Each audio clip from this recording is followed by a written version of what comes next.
छत्तीसगढ़ की खूबसूरत वादियों में बसे जशपुर जिले के ग्राम बगिया में 21 फरवरी को जन्मे मुख्यमंत्री विष्णुदेव साय आज प्रदेश की राजनीति में एक सशक्त आदिवासी नेतृत्व के प्रतीक बनकर उभरे हैं। सहज, सरल और सहृदय व्यक्तित्व के धनी साय ने अपने 2 वर्ष के कार्यकाल में विकास को नई दिशा देने का प्रयास किया। आदिवासी पृष्ठभूमि से आने वाले मुख्यमंत्री ने समाज के अंतिम व्यक्ति तक योजनाओं का लाभ पहुंचाने को प्राथमिकता दी है। रिपोर्ट देखिए। साय स्वयं किसान परिवार से आते हैं, इसलिए ग्रामीण अर्थव्यवस्था, खेती, किसानी और किसानों की जरूरतों को वे करीब से समझते हैं। यही कारण है कि उनकी नीतियों में कृषि और किसान कल्याण का विशेष स्थान मिला है। राज्य कैबिनेट ने समर्थन मूल्य पर धान बेचने वाले किसानों को 3100 रुपए प्रति क्विंटल के मान से अंतरराशि होली से पहले एक मुश्त देने का महत्वपूर्ण निर्णय लिया। खारिफ विपणन वर्ष 2025 और 26 में 25,24,339 किसानों से 141.04 लाख मीट्रिक टन धान की खरीदी की गई। कृषक उन्नति योजना के तहत लगभग 10,000 करोड़ रुपए की राशि होली पर्व से पूर्व किसानों के खातों में जमा की जाएगी। बीते 2 वर्षों में धान के मूल अंतर के रूप में 25,000 करोड़ रुपए से अधिक का भुगतान किया जा चुका है, जो इस वर्ष बढ़कर 35,000 करोड़ रुपए हो जाएगा।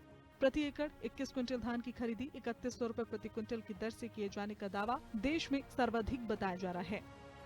इस निर्णय से ग्रामीण बाजारों में मांग बढ़ने और ट्रैक्टर सहित कृषि उपकरणों की बिक्री में वृद्धि की संभावना है, जिसका सकारात्मक असर शहरी अर्थव्यवस्था पर भी पड़ेगा। प्रदेश की नई औद्योगिक नीति को निवेशकों से सकारात्मक प्रतिसाद मिला है। अब तक 7,83,000 करोड़ रुपए के निवेश प्रस्ताव प्राप्त हुए हैं। सरकार का दावा है कि इससे रोजगार के नए अवसर सृजित होंगे और राज्य की औद्योगिक संरचना को मजबूती मिलेगी। मुख्यमंत्री साय ने औद्योगिक विकास और पारंपरिक अर्थव्यवस्था के बीच संतुलन बनाने की रणनीति अपनाई है, ताकि विकास का लाभ हर क्षेत्र और वर्ग तक पहुंचे। वर्ष 2026 को राज्य सरकार ने महतारी गौरव वर्ष घोषित किया है।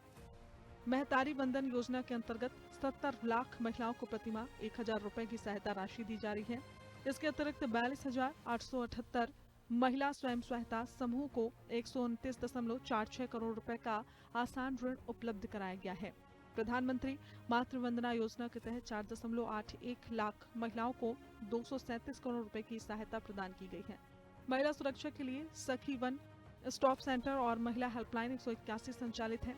पंचायत स्तर पर 52.20 करोड़ रुपए की लागत से 189 महतारी सदनों का निर्माण किया जा रहा है। महिला समूह के उत्पादों की बिक्री को बढ़ावा देने के लिए नवा रायपुर में 200 करोड़ रुपए की लागत से यूनिटी मॉल निर्माण की योजना है।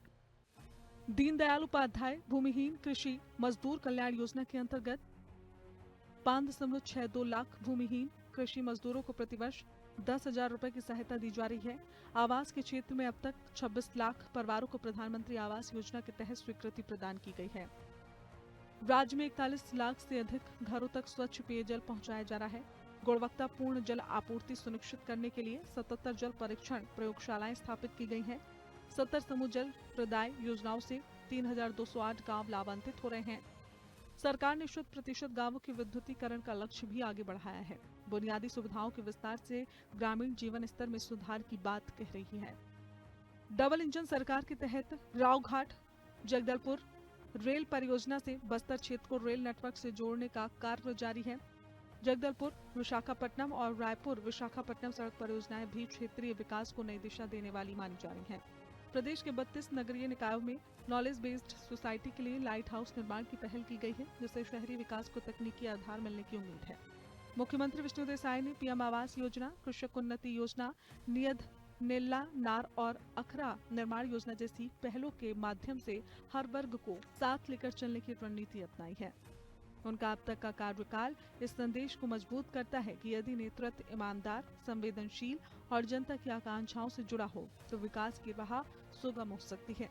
आदिवासी नेतृत्व के रूप में साय ने न केवल प्रशासनिक दृष्टि से बल्कि सामाजिक समावेशन के स्तर पर भी एक नई पहचान स्थापित करने का प्रयास किया है।